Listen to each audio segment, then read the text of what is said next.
Un cordial saludo a ti, fanático, consumo nuestro contenido, en este es tu canal Historia de la Lucha Libre Puertorriqueña.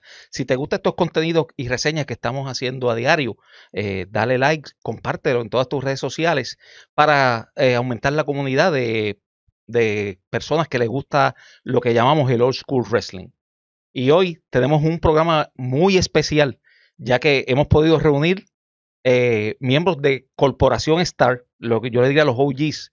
Hoy nos acompañan Chiqui Star, el dios Lucifer, y tenemos a Ángel Rodríguez. ¿Cómo están? Todo bien. Primero que todo, el saludo cordial para toda la fanaticada y a todos los indígenas. Mira, hay una campanita, pum, da la campanita y comparte este video porque vamos a hablar aquí de un montón de cosas bien importantes. Muy bien, pues vamos a comenzar. Eh, Chiqui, recientemente nosotros hicimos varias reseñas hablando sobre Víctor de Bodyguard. Los hemos recibido con muy buena aceptación de la gente y decidimos, ¿verdad?, hacer el acercamiento a ustedes para hablar de diferentes temas que envolvieron en grandes historias a la corporación Star en las diferentes facetas que tuvo. Y entonces, pues vamos a empezar. ¿Cómo, eh, cómo tú le haces ese acercamiento a Víctor? ¿Qué viste en Víctor para ofrecerle que aprenda la lucha libre y sea parte, ¿verdad?, de la comunidad luchística? ¿Cómo fue eso? Pues fíjate, es una historia larga, ya que Víctor y yo, pues, fueron muchos años que estuvimos juntos. Para ese entonces, Víctor era el director de seguridad de lo que llamábamos antes Capital Sport Promotion. Él era encargado de toda la seguridad, de todo el personal, que todo marchara bien. Él se encargaba de que el ring estuviera puesto a tiempo, que todo el mundo estuviera haciendo su trabajo. Y Víctor, aparte de que era un hombre grande, medía sobre 6 pies, 240 o 50 libras, y él siempre estuvo interesado en la lucha, siempre. Y cuando el profe y este servidor, pues practicábamos lucha, porque siempre hemos practicado la lucha libre, él iba también con nosotros. Y él en una ocasión, pues le dio la fiebre, como diríamos, de que él quiere practicar también. Nosotros lo inducimos.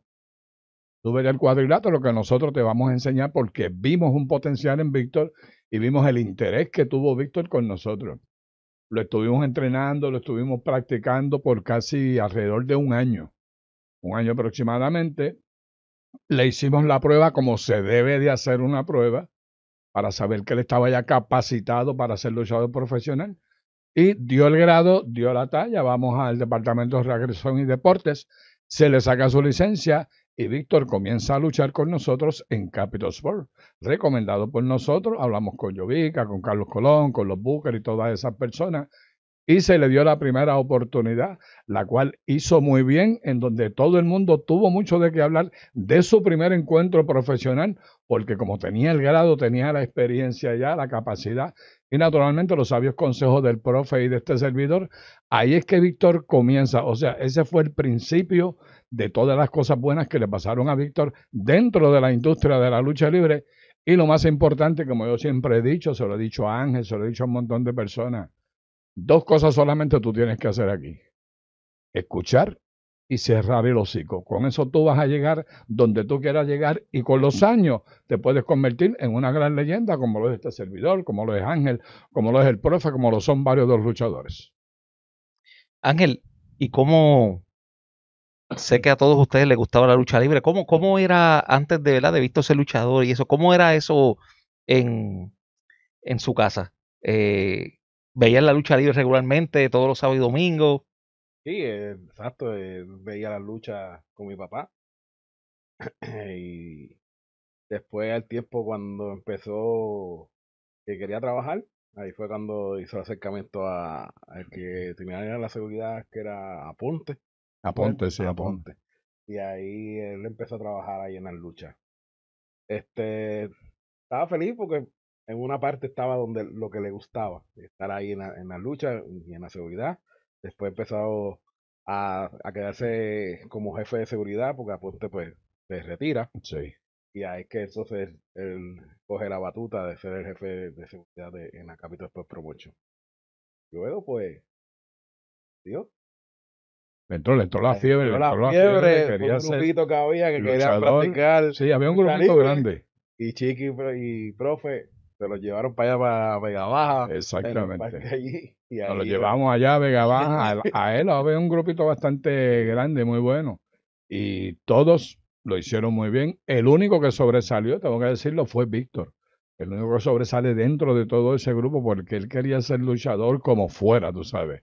Y él tenía el empeño de querer ser luchador hasta que lo logró. Chiqui, y ya él dentro de la lucha libre, ¿cómo entonces, verdad, ese ojo de águila tuyo lo divisaste que él podía ayudarte más allá? Porque la primera vez que lo vi fue en el Chiqui Star Sport Shop.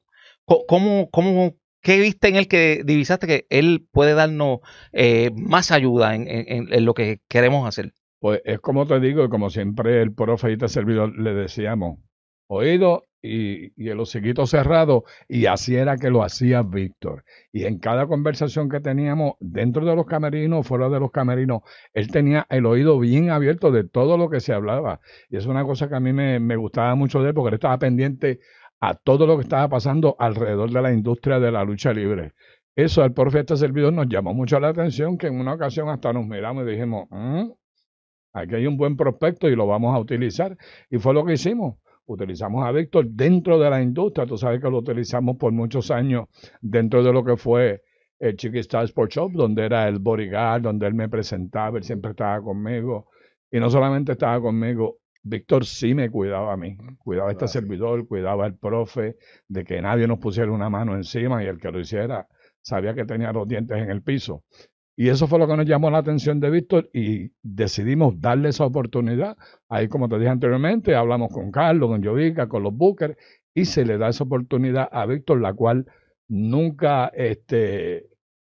quiso echar para atrás, siempre hacia adelante, con la mente bien clara de lo que quería hacer. Y es por eso que Víctor llegó hasta donde llegó, gracias a lo que este servidor y el profe le decíamos todos los días. En el 1986 hubo una rivalidad entre ustedes, Ron Star y Chiqui Star, con Víctor Bodyguard contra los Invaders, el 1 y 3, y estaba envuelto también Maelo Huertas. Correcto.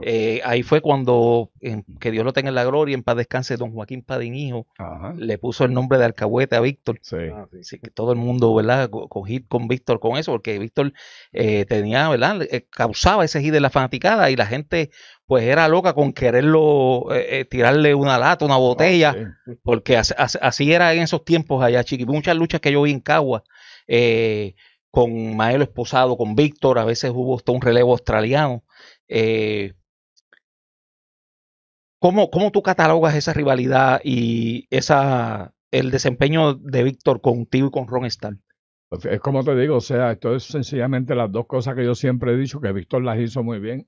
Se desarrolló tan y tan bien que se le dieron oportunidades en luchas estelares, como en luchas a muerte, luchas sin límite de tiempo, luchas sangrientas. O sea, Víctor le demostró a la fanaticada, no solamente a la fanaticada, a los promotores, que eran las personas más importantes, que tú tenías que demostrarle que tú eras bueno, y a los bookers.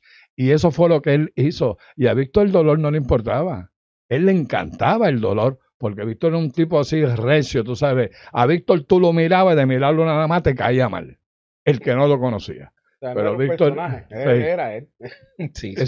Víctor de Bodyguard no era un personaje, ese era Víctor en su vida 24/7. Él era así todo el tiempo, con su cara así de perro, como decía la gente, pero eso era lo que daba vida a Víctor y al personaje de, como lo decía Joaquín Padín Hijo, el alcahuete de Chiquistar, tú sabes. Pero siempre para mí fue mi bodyguard, mi hermano, aparte de que es mi compadre, y más amigo, pues no se puede decir. Pero Víctor hizo una excelente labor cada vez que él subía a un cuadrilátero, cada vez que hacía una entrevista, porque se expresaba muy bien también en el micrófono, y hubo una rivalidad muy buena, como tú mencionas, entre Maelo Huertas. Maelo Huertas, un excelente luchador, tengo que decirlo, el Invader número 4. Era un excelente luchador, pues con el tiempo pues se retiró por otras causas, pero el Víctor de Bodyguard siempre le demostró a la fanaticada que él podía hacer el trabajo y él se envolvía mucho con la fanaticada. Pues acuérdate que la fanaticada nos tenía un odio tan y tan y tan grande. Y Víctor no le aguantaba estupideces a nadie. Él sí tenía que meterle una garnata a alguien, se la daba feliz de la vida y seguía con su lucha. Ese era Víctor de Bodigar. Y primero él lo miraba así de frente, se le quedaba mirando, como quien dice, se te va a caer un diente, papá. Y era lo que pasaba, tú sabes. Ese era Víctor de Bodigar. No le tenía miedo a nada ni a nadie. Nadie lo podía intimidar porque como era él, o sea, su carácter, lo demostraba dentro del cuadrilátero y fuera del cuadrilátero. Sí, y además de eso, Víctor, ¿verdad? Empezó con ese personaje del Sí, satánico. espérate, de hecho, antes que siga, una pequeña anécdota. En Puerto Rico hay un sector o una barriada que se llama Cafre Town, en Toa Baja. Un sector.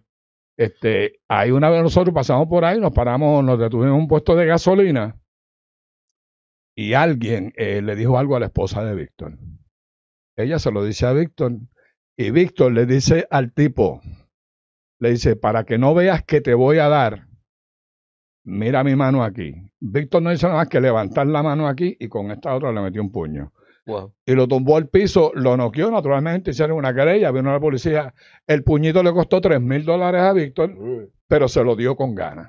Víctor no aguantaba estupideces de nadie, ¿ok? De nadie. Ni dentro del camerino ni fuera del camerino.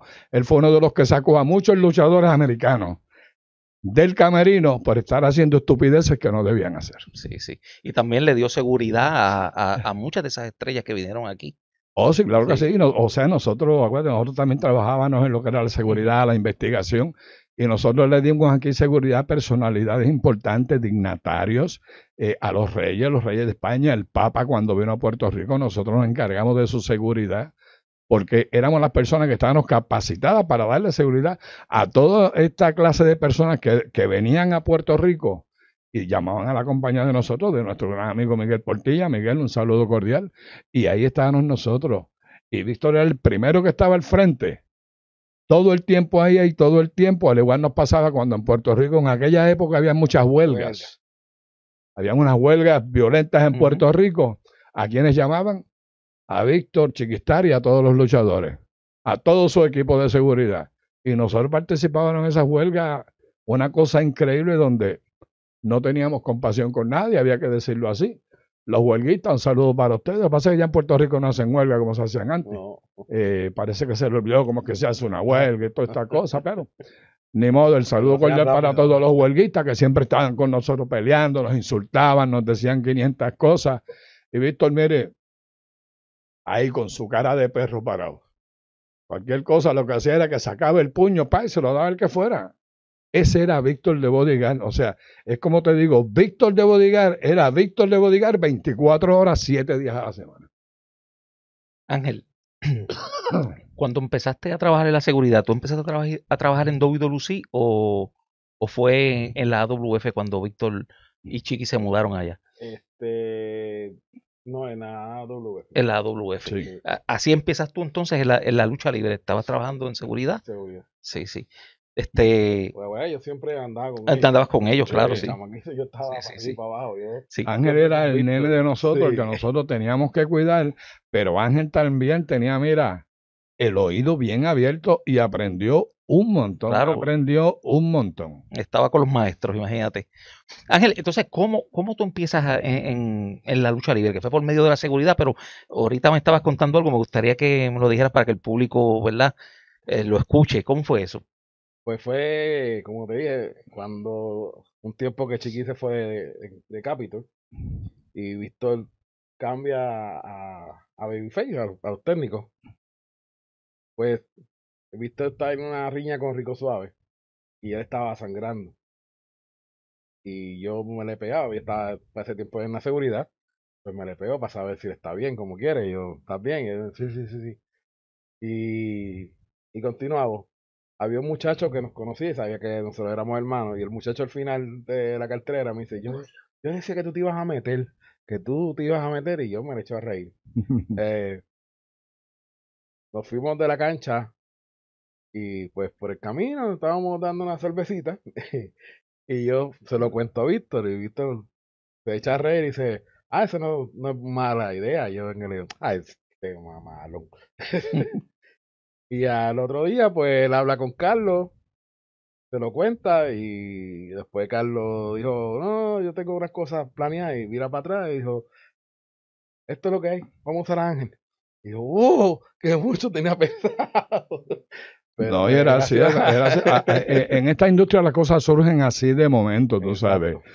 Cosas, muchas ideas diferentes. Y ahí es que nace Ángel dentro de la industria de la lucha libre, a hacer sus cosas, donde empieza pues a ser de manejador, empieza a hablar, se envuelve en muchos ángulos, se envolvió a Ángel, donde estuvo envuelto muchísimas, y está envuelto todavía hoy día. Pues ¿sabes por qué? Porque Ángel, al igual que su hermano, siguieron las dos instrucciones que siempre le hemos dado el profe y este servidor. Es escuchar y cerrar el hocico. Usted va a hablar cuando sea necesario. Es como yo digo, no le preguntes a los jalateros nada de lucha libre, porque los jalateros no saben nada de lucha libre. Tú tienes que preguntarle a un luchador profesional y que tenga experiencia, que es quien sabe de esta industria y te puede decir los pros y los contras de la misma. Sí mismo. En esos años, Víctor y Chiqui fueron campeones mundiales de WWC. Luego después, Víctor fue campeón en pareja con uno de los bouncers. Sí, con Bruno. Con Bruno. Con nuestro cuñado. ¿Qué se siente? Sí, ¿qué se siente estar ahí rodeado por la familia, haciendo lo que le gusta en familia? Descríbeme eso. Eso se sentía espectacular. Andar junto con Chiqui, andar con mi hermano, viajar la isla. Porque nosotros viajábamos de miércoles hasta los domingos. Eso era cuando la No, lucha... y con Bruno, que ahora es parte de nuestra familia. Sí, incluso, sí. Bruno es mi cuñado. Ok. A casado con mi hermana. Y se sentía, digo, o sea, y haciendo lo que nos gusta.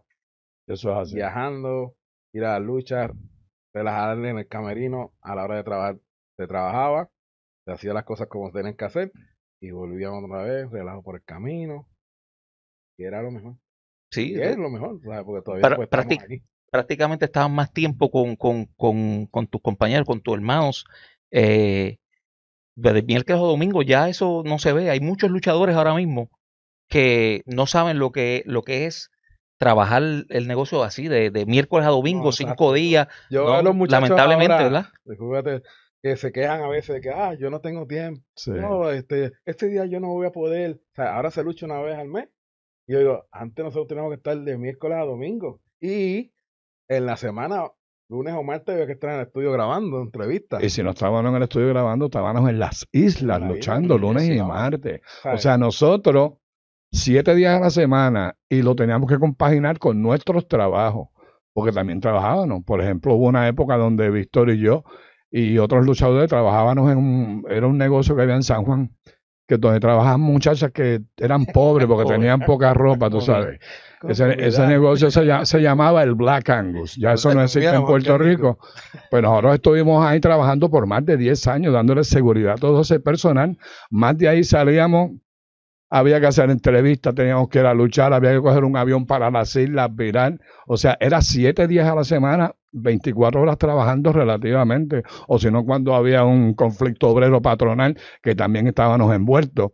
Siempre estábamos ahí, pero la prioridad de nosotros era la industria de la lucha libre, donde nos esmerábamos, nos esforzábamos por darle un buen espectáculo al público, que gracias al público es que nos mantienen a nosotros. Por lo menos me han mantenido por más de 5 décadas. Y eso es lo que algunos luchadores, especialmente leyendas, no agradecen eso. Y eso está muy mal porque gracias a esa gente hasta el perro de nuestras casas comía. Y esa es la parte que tienen que ver algunos luchadores que ya no están, otros todavía están por ahí dando sus cantazos, pero lo más importante es eso. Nosotros en la industria de la lucha libre era 24 horas, 7, ¿sabes? Los 7 días de la semana.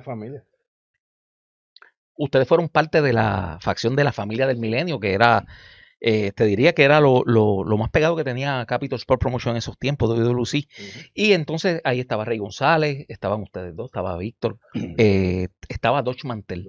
Eso es así. Tuvieron hasta un Invader del Milenio. Sí. Eso es así. Pero si mal no recuerdo, Dodge Mantel fue el primero en irse a la IWA, ¿verdad? Es correcto. Ok. Les pregunto, fue difícil tomar esa decisión de ustedes como grupo, abandonar WWC, que ya habían tenido buenos años ahí, y emprender en ese otro camino, ¿verdad? En esa historia con la IWA. Pues no, fíjate, no se nos hizo difícil ni a Víctor ni a este servidor, porque nosotros decidimos abandonar WWC por las razones que todo el mundo sabe, y nosotros tenemos una buena comunicación con Vitín. Víctor Quiñones, siempre estábamos con él, para arriba y para abajo, independientemente de que él era el presidente de la IWA. Y para ese tiempo, la IWA ya estaba perdiendo en Puerto Rico $1 millón, estaba perdiendo.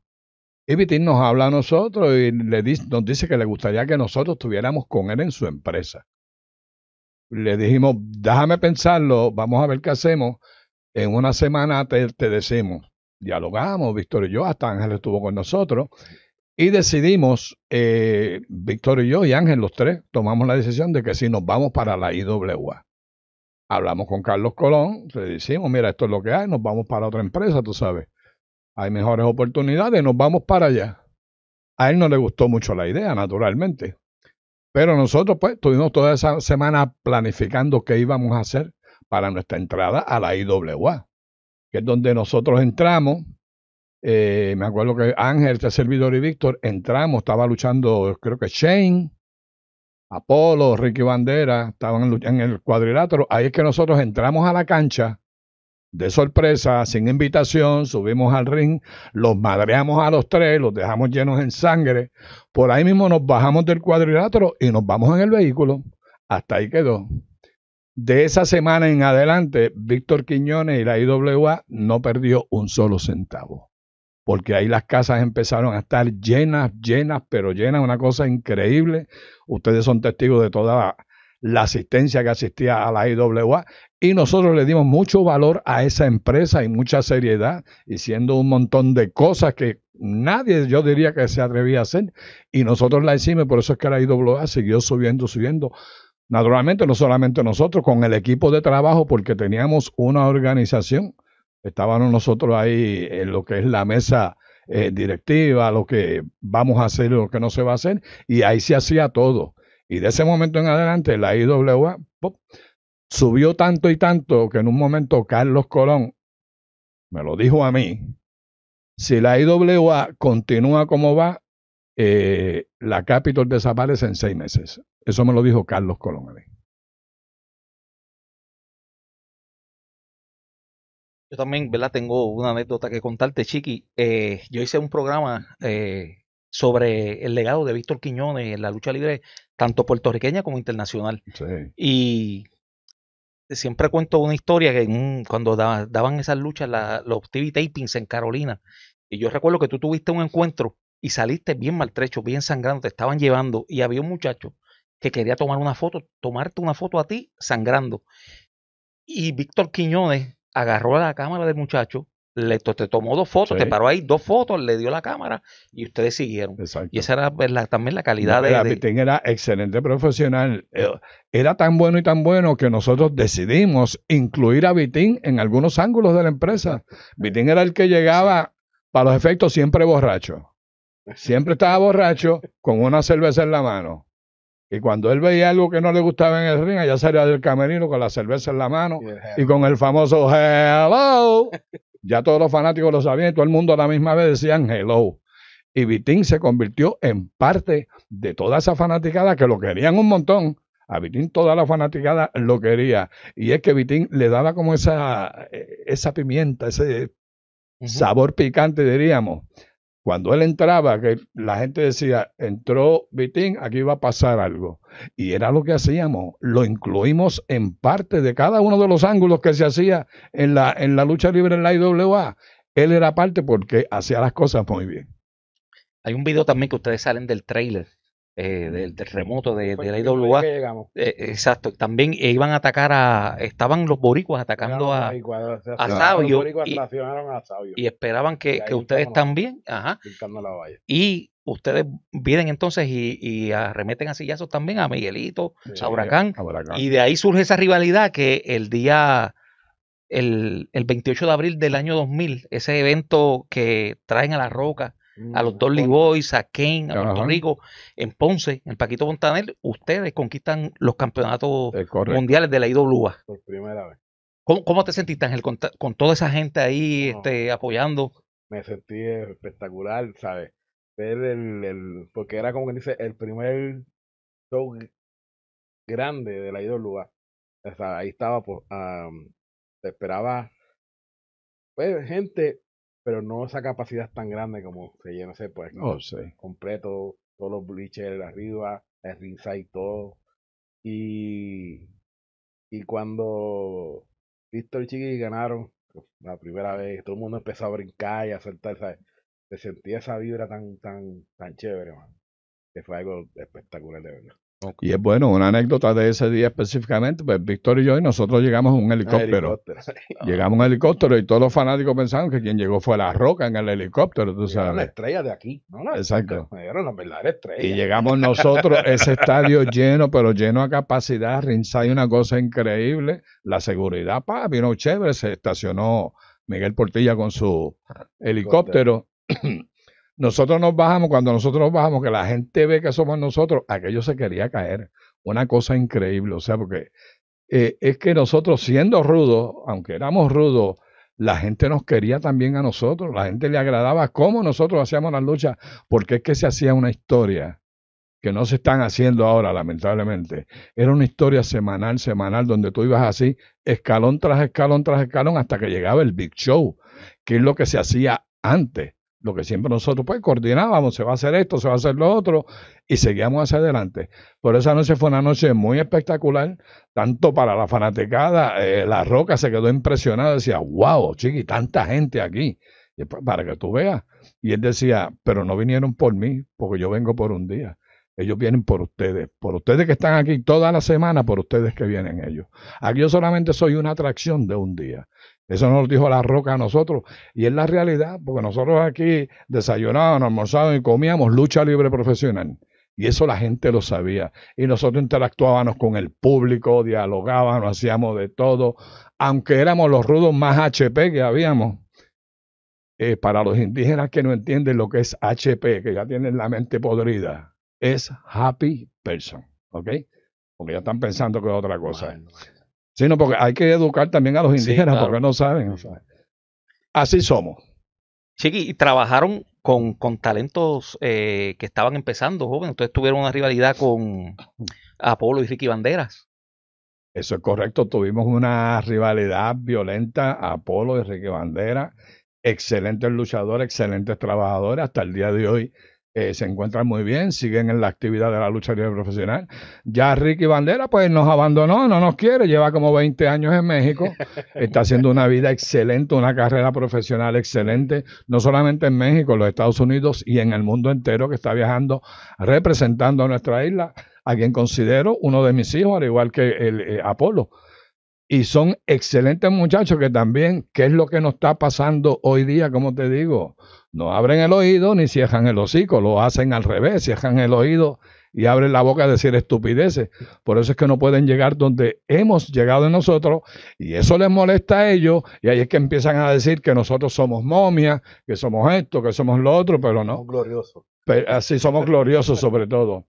Pero las momias, como dicen ellos, nosotros, tú eres testigo, todos los muchachos son testigos, cuando se nos informa que vamos para una cartelera, el público le gusta eso, lo patrocina, y tú ves la cantidad de personas masivas en las canchas cada vez que va una leyenda, una cartelera, y eso está sucediendo hasta el día de hoy, y seguirá sucediendo. Porque aunque nos digan momias, nosotros sí tenemos canas, llevamos décadas en esta industria, pero son experiencias que hemos aprendido en esta industria día a día.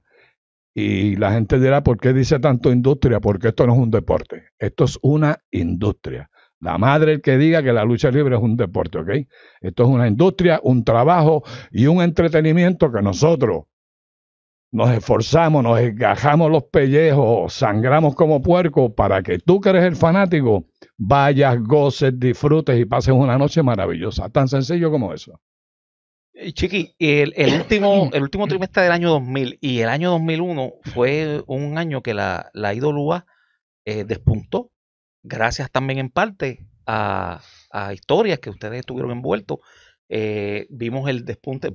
Chen viene de la WWC, la IWA, se convierte en el primer campeón. Vemos el despunte de Ricky Banderas y Apolo como luchadores individuales. Pero en ese año 2001 te asocias con Dutch Mantel y traes a luchadores como Ross McCulloch, trajeron a Tiger Ali Singh, pero de repente creo que Pain estaba por ahí también, no recuerdo Pain si fue fue el antes primero después. que vino. Sí, Pain. Sí. Pain fue el primero cuando se hizo la Star Corporation, fue el Pain. primer luchador que vino fue Pain. Fue Pain, que fue campeón también de la IWA. Es correcto.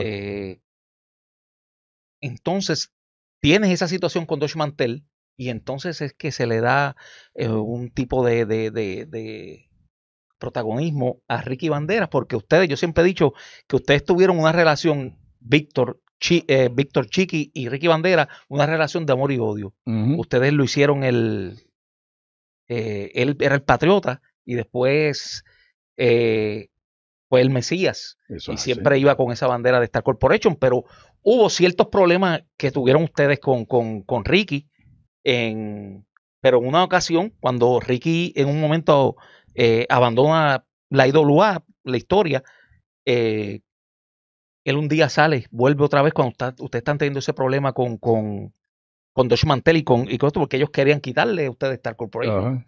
Entonces viene esa icónica cartelera en la Boli y en Levitown, cuando las famosas palabras que dijiste a Víctor, tu sangre es mi sangre, y vemos a un Ricky Bandera arriba del ring mirando lo que estaba pasando. ¿Cómo fue esa experiencia, verdad, de ustedes como ya unos luchadores veteranos, ayudar a esos muchachos en aquel entonces en despuntar en la lucha libre? Sí, nosotros siempre hemos ayudado al talento joven, a los que van empezando siempre le hemos dado la mano, todos ellos lo saben.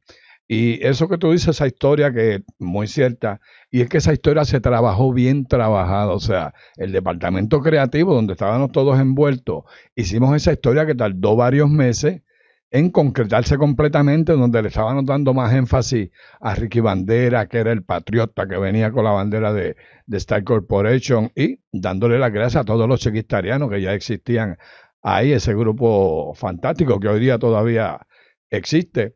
Y nosotros le dábamos el valor tanto a Ricky Bandera, al Gran Apolo, a Shane, a todos los muchachos, hasta que llega el momento en la Boli, como tú dices, donde esa historia ahí llega hasta lo más grande y lo máximo que yo he visto en esta industria, el ángulo más lindo y más chulo que le quedó, vamos a decirlo así, donde Víctor y yo estamos sangrando los dos como puercos, y donde él me dice y yo le digo, tu sangre es mi sangre.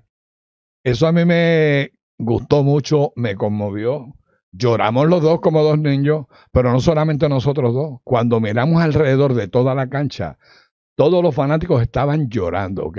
Llorando, porque los fanáticos pensaban que Víctor y yo nos íbamos a entrar a las garnatadas, a los puños, tú sabes, nos íbamos a ir en contra, y pasó todo lo contrario, porque esa historia se trabajó bien, bien trabajada, y fue un éxito total, una cosa increíble. Eso fue en la Boli, en Levitown, y fue una cosa increíble, una cancha llena de capacidad, una cosa increíble, donde naturalmente nuestros amigos los bomberos dijeron, no, aquí no cabe más nadie, lamentablemente, y tenemos que seguir las reglas.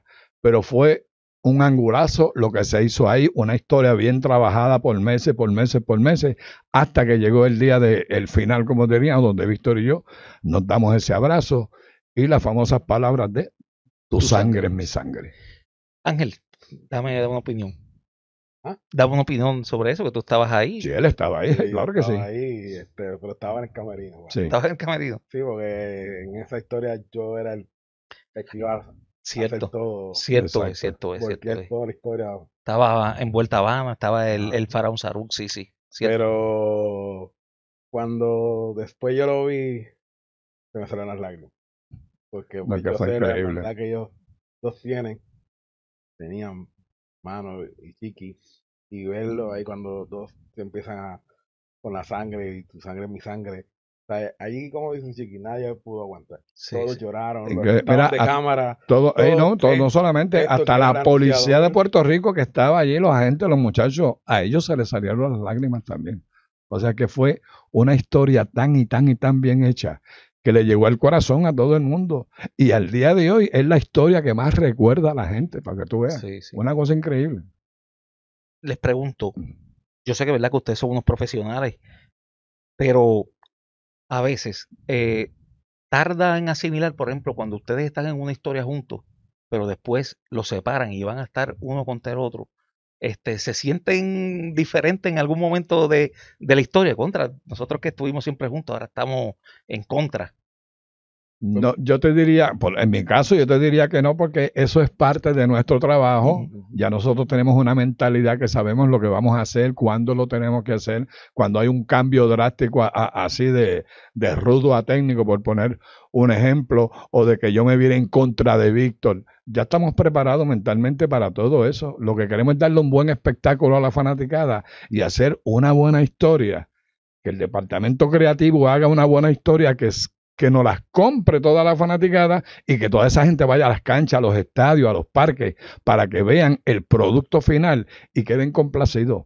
Pero nosotros personalmente no nos afecta en nada. Al contrario, es un reto más en nuestra carrera. Para mí fue un reto. Ajá, sí. Yo hice la reacción a Víctor y a Chiqui, porque como te dije, siempre estábamos juntos.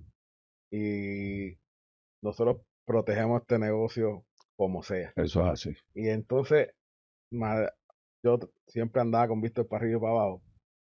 Y al no tener ahora poder andar con él juntos. Porque como quiera, somos hermanos, pero había que cuidar el negocio. Tú allá, yo acá. No puedo ir al negocio aquí que nos metíamos los martes en Levitown. No, incluyendo también, Pito, que trabajábamos en la misma empresa, los entonces tres. Tenemos que cuidar eso. Cuando él llegaba a la oficina, pues yo me iba. Exacto. Para que no nos viera juntos. Y de verdad, se me hizo un poco en eso. fuerte. Más mi abuelo, Beringo, sí. él lo cogía a pecho. Oh, sí. Él me quería matar. Sí. El abuelo de él lo quería hacer canto. Le fallé a la familia. Sí. A mí me llamó mi tío para ese tiempo, no vengas para el barrio, que papi está aquí. Sí. Después se hizo una fiesta en casa de Víctor, que lo trajeron, y tuvo que darle terapia al viejo para que no me metiera la bofetada. Sí. Yo cuando llegué, después si me la da, ya tengo que hacer buche, porque, tú sabes, pero... Es que hacemos unas historias con tanta credibilidad que el público, el fanático se lo vivía, incluyendo nuestras familias, ¿ok? Que muchos de ellos tenían un poco de conocimiento de lo que es la industria, pero las historias eran tan y tan reales, una cosa increíble, porque lo bueno que nosotros hacíamos antes, hace 30, 40, 20 años atrás, es que en cada historia o ángulo, como lo quieras llamar, incluíamos la familia, esposa, hijo, sobrino, lo que sea, padre, todos los incluíamos. Y eso era lo que atraía al público.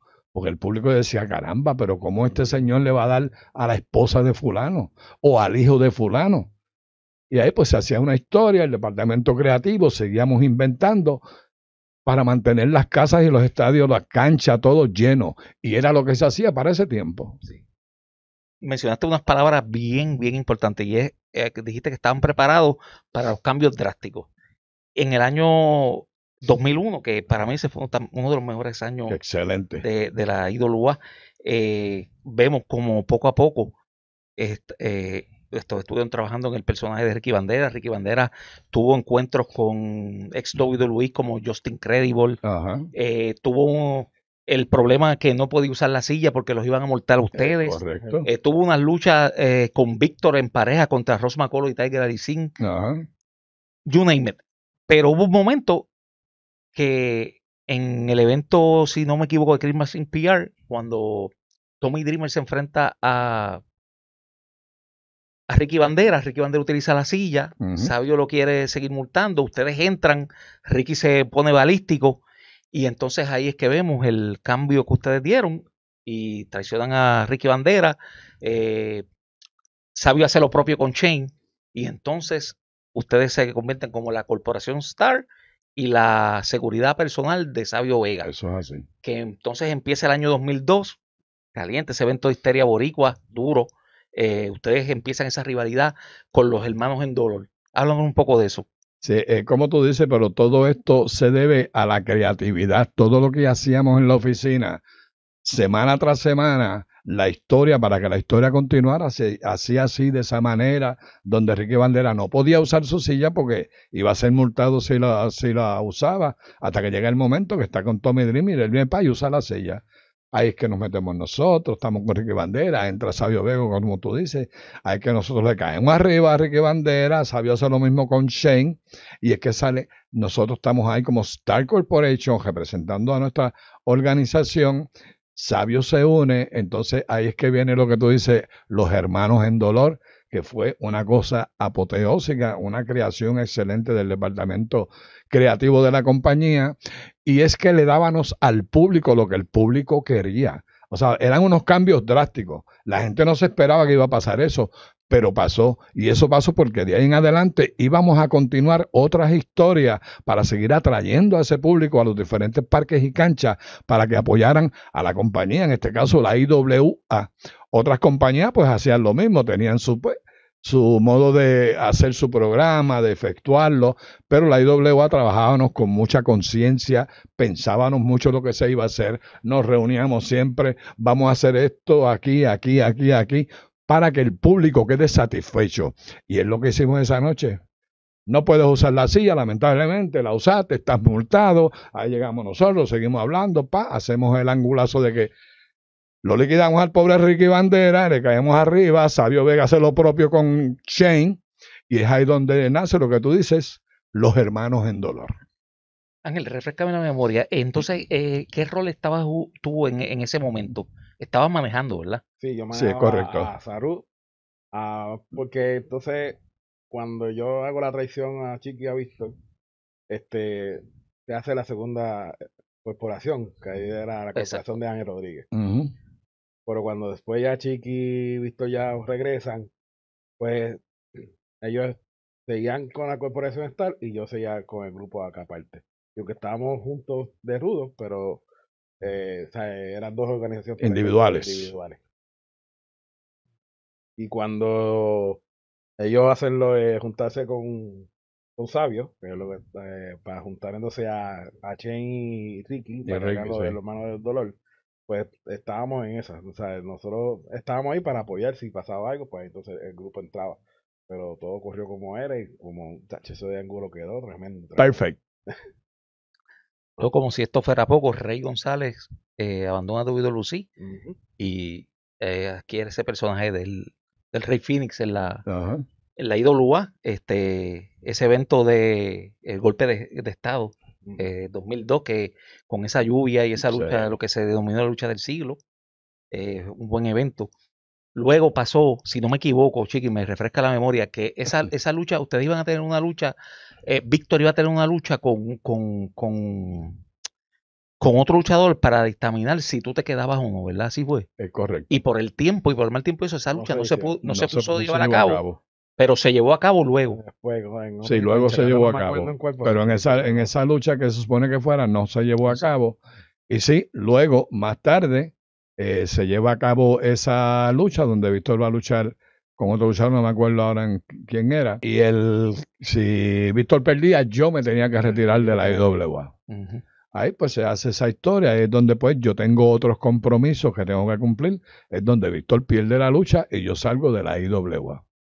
Pues ya tenía otros compromisos hechos que tenía que arrancar fuera de Puerto Rico y así lo hicimos. Estuve mucho tiempo fuera de la IWA. Sí, sí. Y no, y luego después, meses más tarde, te convertiste en campeón universal Eso es así. en el año 2003. Ángel, ¿cómo te sentiste? Ya Chiqui no estaba, estabas tú y Víctor como en diferentes, no estaban juntos, sino tú estabas con lo tuyo y el Víctor empezó a hacer otras historias. Nada, me sentí, como te digo, cuando Chiqui se fue un vacío para Víctor y para mí. Pero pues hay que seguir. Este negocio es así. Como yo digo, de limpiar las rodillas y seguimos para adelante. Eso es así. Pero sí me daba la de que entonces pues Víctor estaba aparte, no estaba junto conmigo, pero como quiera estábamos juntos. sea, y en ese sentido, pues, no sentí tanto estar separado del grupo, porque, como yo digo, estábamos todos unidos. Y pues como quiera, se llamaba Chiqui, cuando salíamos de las canchas llamábamos a Chiqui para ver cómo le estaba. O sea, que a veces Chiqui decía, estoy por tal lado, pues ahí llegábamos. O le decíamos, Chiqui, vamos para Cariño, y, Sí. y que llegaba ahí a la Siempre, pizzería. siempre hubo la comunicación, independientemente que yo estuviera allá en WWC, ellos en la IWA. Con eso no había problema, porque aparte de eso, acuérdate, seguíamos trabajando juntos lo que era la seguridad, las investigaciones. Todos los días estábamos juntos, para arriba y para abajo. Y eso es lo que hacíamos. Si ellos estaban en Ponce el sábado y nosotros acá en San Juan, yo llamaba. Ángel, está bien, pero Víctor, está bien, todo bien, chévere. Cuando salgan nos vemos en tal sitio. Y era lo que hacíamos. Para nosotros éramos una familia independientemente de que ellos estaban en una empresa y yo estaba en otra. Ok. Luego, entiendo que tú partiste de la empresa en el año 2003, ¿verdad? Sí, Luego del evento de Summer Attitude. de eso me la actitud en el Coliseo, de Roberto Clemente. Y entonces Víctor estuvo entonces, Víctor se quedó Sí, ahí. se Víctor quedó ahí. Víctor se quedó. Sí, sí. Hasta después, el día que me falleció. Víctor fallece un 20 de junio, un día de los padres, Ajá. Sí, mismo. del año 2004, 21 años de eso. Fue antier. Hace un par de semanas que se cumplió su aniversario. Sí, sí, el número 21. Cuando te dan esa noticia, Ángel. Mira, cuando me dan esa noticia, yo estaba en el cine. Mi mamá aceptó ir al cine. Mi mamá no le gustaba el cine. Mi mamá aceptó ir al cine. Eh, no, nos fuimos a comer y después de ahí, pues, para seguir celebrando el Día de los Padres, pues ya, pues vamos para el cine. Nos fuimos para el cine. Cuando empieza la película, me acuerdo de ella en Tomorrow, Ajá. cuando sale la escena donde está el barquito pasando la mitad del pueblo, de la ciudad, ahí empieza el teléfono a sonar. Yo me estaba llamando esta muchacha ahí, ¿ves? Y yo decía, o sea, yo creía que era para saludarme. Yo le daba pichón a la llamada o estaba en el cine. Hasta que veo que entra la llamada de Sabi. Contra que está raro. Me salgo de la sala y me voy al pasillo y le contesto. Y él viene y me pregunta, ¿estás bien? ¿Qué es esto otro? Y yo, sí, sí. ¿Qué pasó? Dime. Y entonces me dice, loco, se nos fue Gullito. Yo, ¿qué? No, se nos fue. Nos fue Víctor. Y yo, mira, Junior, ¿sabes? No me juegues así, papi. Porque así nada más cojo el carro y voy allá y te pongo una pela asquerosa. Ajá. Y él no, y ahí empecé a llorar. Y ahí me pasa el profe. Y ahí el profe llorando. Pasan a la esposa Kelly. Y ahí pues, Sí, y sí. ahora yo, a llorar, a limpiarme las lágrimas y a sacar a mi familia de la sala. Ajá. Ahí fue sacar a mi mamá. Le inventé que mi hermano, porque cuando Víctor hacía una pelea en la calle, y si lo arrestaban, él venía y me Sí. mandaba a llamar para que yo fuera a la casa y buscara al chavo para fiarlo. Pues eso fue lo que se me ocurrió. De decirle a mi mamá, mira mami, vamos, que papito hizo un revolú y está llamando que quiere el dichoso cuartel. Y ahí todos, estábamos mis hermanas y todos, nos salimos de la sala. Pero las llamadas empezaron a seguir, y ahí, en el mismo parking del cine, pues tuve que darle la noticia a mi mamá. Wow. O sea que mi mamá no es la mamá biológica de mi hermano, pero ella lo crió. Ok. Y Víctor le tiene un respeto como si fuera su mamá. Sí. O sea, incluso tiene a su mamá que todavía está viva, Carmín. Ajá. Yo también la quiero como una mamá. Pero él le tiene ese respeto a mi mamá. Y incluso ese macho como era, mi mamá se le paraba de frente y él, ok, lo que tú digas, Mangui. Ajá. Para que tú veas. Así mismo. Y cuando se la dio a mi mamá me cayó el piso ahí. Diablo. Pero fue fuerte. Chiqui, ¿tú cuándo Fue fuertísimo. Yo me acuerdo que yo estaba acabando de llegar, yo estaba en otra cartelera de la compañía que yo estaba, llegué a mi casa, estaba ready viendo televisión cuando me llama Kelly, la esposa de Víctor, y me dice, Chiqui, perdimos a Víctor. Y yo, ¿por qué pasó? No, que le dio un cardíaco en el corazón, en el camerino. Y yo, pues está bien, pues yo arranco para allá. Ellos estaban en Yauco esa noche. Sí. Estaban en Yauco. Yo digo, pero no, yo voy para allá. Y ella, no, que no, que no. Entonces Ángelo me llama, el profe. Parece que Kelly se lo dijo, no salgas para acá, no salgas, pues ya llegó la ambulancia, se lo están llevando. Ya mañana resolvemos a ver qué podemos hacer, pero no arranques para acá, para Yauco. De hecho, yo vivía en Cafretán para ese tiempo. Levitown o Cafretán, como se llame. Yo vivía por esa área. Y nosotros, pues, y entonces yo, pues, decido, pues, no voy, pero me mantengo en comunicación con el profe y con Kelly, la esposa de él, hasta que ellos, pues, llegan a sus casas y al día siguiente, pues, se empezaron a hacer las gestiones para lo del funeral, dicen que fue el funeral, después del funeral de don Luis Muñoz Marín, que fue grande. Ese ha sido el funeral más grande que se ha visto en Puerto Rico. Eso eran decenas de miles y miles de personas. Una cosa increíble, el cariño que la gente le tenía a Víctor, ¿ok? No solamente a Víctor, a este servidor, a Ángel, que siempre estuvimos en esa funeraria desde que llegamos. No nos fuimos de ahí, no salimos para nada, hasta que fuimos caminando hasta el cementerio donde había cabalgata, había clubes de motora, ¿no? Una cosa increíble. Como en la calle. Y porque la gente sí lo quería mucho, la gente lo quiso. Hoy día, nos lo dicen, tú sabes, lo apreciábamos un montón a Víctor, porque ustedes le dieron un valor incalculable a la lucha libre en Puerto Rico. Pero esa noche del Día de los Padres, hace 21 años atrás, fue una noche fatídica para la familia, para la industria de la lucha libre, para la fanaticada de la lucha libre. Y al día de hoy la gente se recuerda. Mucha gente de cada rato, ¿cuántos años lleva Víctor de fallecido? Me preguntan, tú sabes. Y nosotros pues le damos la contestación, porque Víctor sí fue muy querido por toda la fanaticada, por todas las personas, se dio a querer independientemente de la cara de pejo que ponía Víctor natural. Se dio a querer con toda la fanaticada y con todas las personas y con todo aquel que lo conoció bien a Víctor.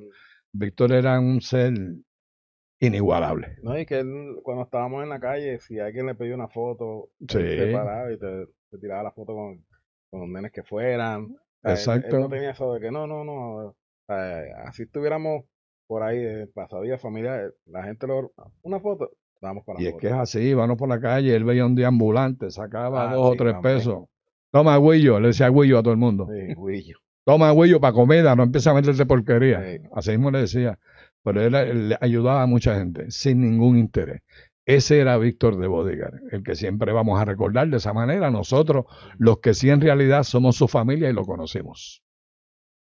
Y ese día, ¿verdad? Tristemente, ¿verdad? Que fue un suceso trágico, pero él unió las empresas. Las empresas WWC y WA hicieron sus especiales y sus los debidos homenajes a Víctor de Bodyguard por su carrera. Hace varias semanas yo encontré en un DVD que tenía el especial que le hizo WWC, Sí. un especial familiar. Claro, Casi todos fueron fotos de la familia. Sí. Y lo que hizo también la ídolo en Calle y también exacto. Que tú regresaste ahí, fuiste ese día. Sí. Es triste. Pero gracias a, ¿verdad? Lo que tenemos ahora en las redes sociales, el YouTube, los Instagram, siempre la imagen de Víctor Bodyguard va a estar en los corazones de todo el mundo. Siempre va a estar ahí. Que ama y disfruta, y disfrutó y seguirá disfrutando de lo que es nuestra lucha libre nacional. Claro que sí. En sus propias palabras, ¿cuál tú crees que es el mayor legado que Víctor de Bodyguard le deja a la lucha libre? El mayor legado que Víctor le ha dejado a la industria de la lucha libre, número 1, fue el respeto. El respeto, que tú seas respetado no solamente por la fanaticada, sino por tus compañeros de camerino. Ese fue el legado más grande que Víctor le dejó a esta industria. El respeto de unos hacia otros y como siempre él dijo, tú y yo somos iguales. Si tú tienes $100, yo tengo $1, tú y yo somos iguales ante los ojos de Dios. Ese fue el legado que dejó Víctor. Todo el mundo en esta tierra es igual. No importa si tú tienes más o tienes menos. Ángel. Así como lo dice Chiqui, también su legado sea, debió demostrar que desde abajo tú puedes llegar. Es Luego correcto. empezó como de guardia, luego como aquí le dicen el carpintero, como cuando luchaba enmascarado como el satánico. Así mismo es. ¿Sabes? Él no empezó siendo el Víctor Bodyguard ahí. Él empezó desde abajo.